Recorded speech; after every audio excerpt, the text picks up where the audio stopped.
I saw my name on the list, first on the list of speakers for Chapel Talks this summer. It was not a surprise.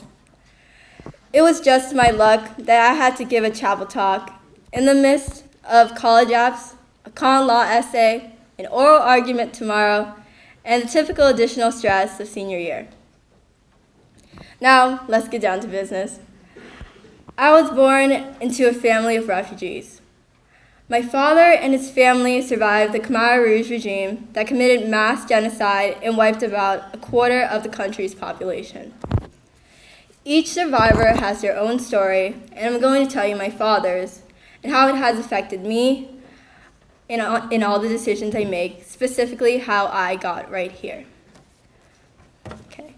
My father was born in a village in the Bac Nang Long province in the midst of the war between the United States and Vietnam. He had 4 siblings, 2 whom he had lost during the regime.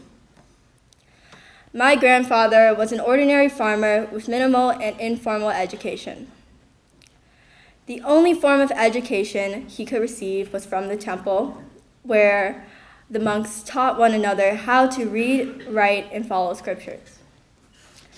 He recalls that on the first day of the regime, looking around and witnessing utter chaos and people running in groups, their faces full of tears, linking fingers with only a few bags with their possessions. People were pointing guns in the air, telling the group to continue moving, and my father held tightly to my grandmother's hand. They walked and walked until they reached a new town they were forced to live in. He did not know how far he was from home, but his father made a new hut for his family to settle in. Each day, he stayed at home while everyone else worked. Specifically, my grandmother went to work early in the morning until late at night. She was offered food once a day and would hide it in her sarong to give it to her children.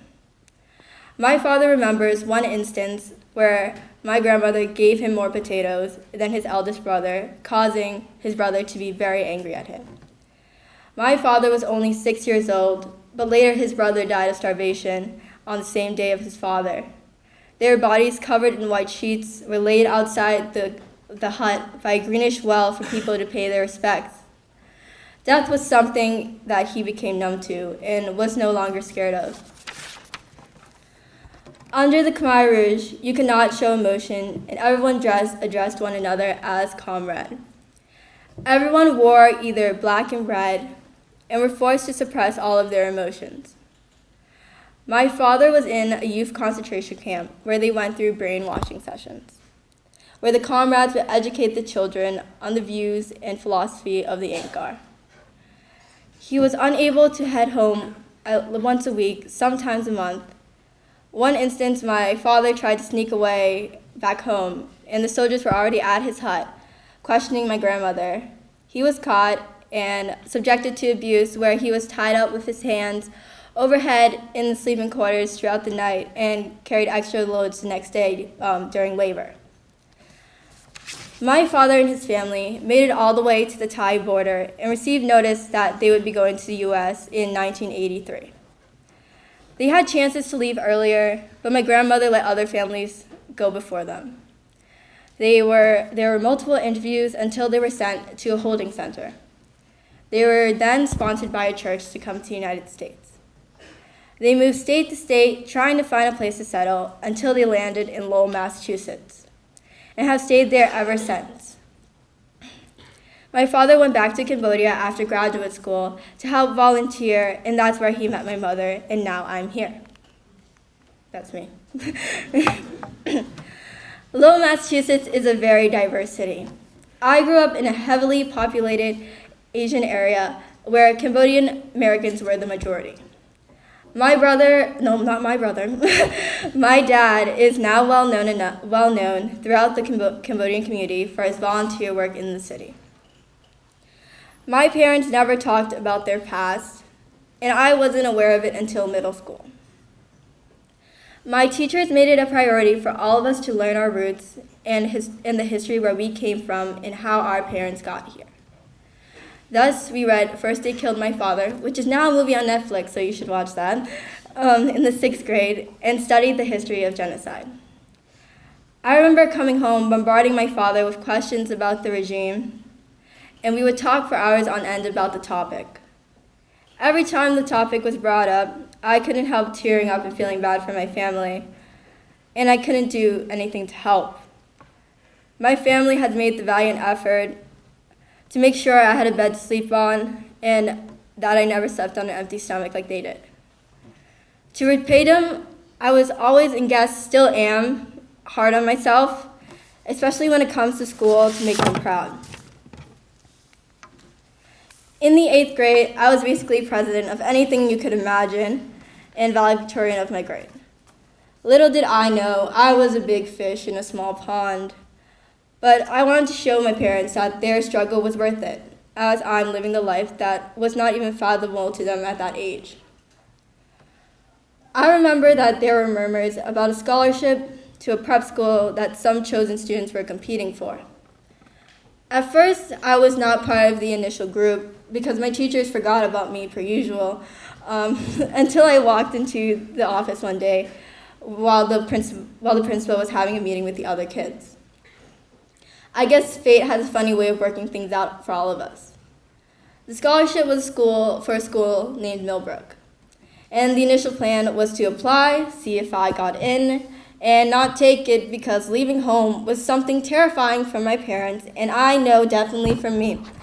The game plan was to go to public school and excel there. Isn't that funny? After gym class one day, I was called into the office. I was sweating, wearing sweatpants and a t-shirt. I was really wondering why they would call me in. I definitely knew that I wasn't in trouble. And guess what? I had an interview with this man with glasses who wore a really fancy suit that drove 3 hours to see the group of us. Obviously, that man is the one and only Mr. Downs. I sat there for what felt like ages, talking to this man, literally shaking. I was not really good at interviewing or talking to adults in general back then. As time passed, I grew comfortable and the conversation started flowing, and I guess I did better than I thought because I'm standing right here. The group was down to my best friend and I competing for the admission spot, and we did not really bicker about it like you would typically think. Each of us wanted the other to take the spot. The last process was to come up to Millbrook and tour here alongside interviewing again. Then we were told that in a couple of weeks we would hear the judgment call. I remember coming back from school that day to find out that I got it. I cried and had a really deep conversation with my dad. He wanted me to go, but I was totally unsure about this whole situation. This was something that was not even a thought to us a couple months ago. A little parched. I would have never thought that I would ever be going to prep school. And not a lot of people from my area do or have the privilege to do so. My father always wanted a better life for me, and he knew coming to Millbrook would help ensure that. It's not every day that a refugee gets to say that he was capable of sending his daughter off to prep school. Oh, God. And here I am. Sorry.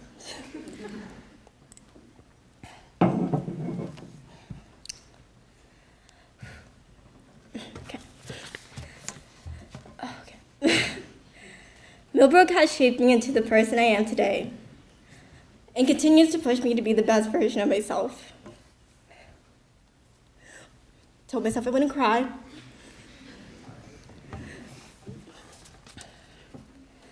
Okay. I have done things that would never even been possible to do if I was back at home.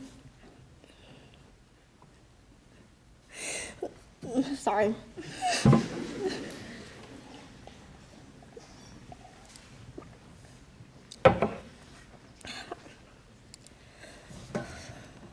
Okay, give me a second. Okay.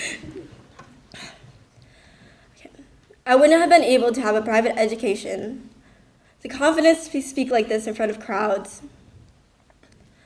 or the privilege to help children in the Dominican Republic this summer. It has given me things that will carry on long after Millbrook, and that end seems pretty far at this moment, but it's really not. I know all my relatives would be shocked to see their granddaughter or niece to be a well-educated woman, and I really wish that they can see me up here right now.